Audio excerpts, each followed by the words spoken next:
blue moon. You left me standing alone without a dream in my heart. It's August the 31st. Welcome back to 4 Minute Max episode. I'm up on my roof trying to get a glimpse of the full moon, the blue moon, because it's the second full moon of the month, which would mean it's a blue one. So I've got a new microphone, which is really fantastic, which means I don't have to yell anymore. What a relief. So I wanted to just tell you, I went to Providence, Cape Cod. I've always had this idea of Cape Cod. I don't know why. It's just like I wanted to understand what was Cape Cod. So I went to visit a friend of mine who was staying there over the summer, and what a phenomenal place. Like, I don't want to tell too many people about it, but in 2008 I was fortunate enough to be taken on a sail around the French Riviera with a friend of mine. And I'm telling you, the French Riviera has nothing on this area of the States. Not only did the cruise liners and boats on the Mediterranean, you know, spew out their garbage and their toilets and crap into the ocean.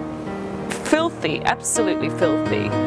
Cape Cod and the area around Cape Cod, the furthest east point of the American landmass, was really surprisingly clean, and I didn't feel bad about eating the fish because I would never touch the fish in California or along that coast because I do not trust it. When the supermarkets start putting signs up on the counters that say we are not responsible for or accountable for the levels of mercury in the fish, you know that there's a problem. So I wouldn't touch fish in California. So there's all sorts of fish. So I felt confident eating the fish in Cape Cod. Not only was it serene and the lighting was just beautiful and non-aggro. Provincetown's quite a gay retreat. It had a beautiful vibration there.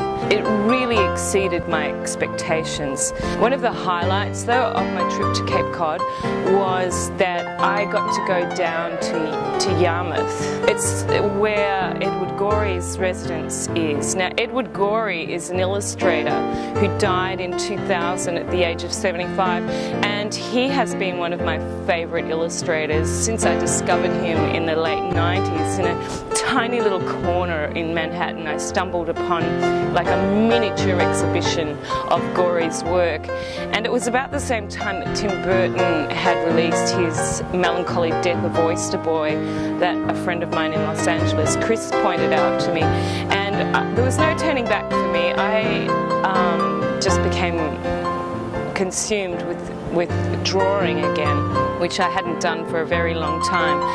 Being in his house reminded me of being a teenager, really.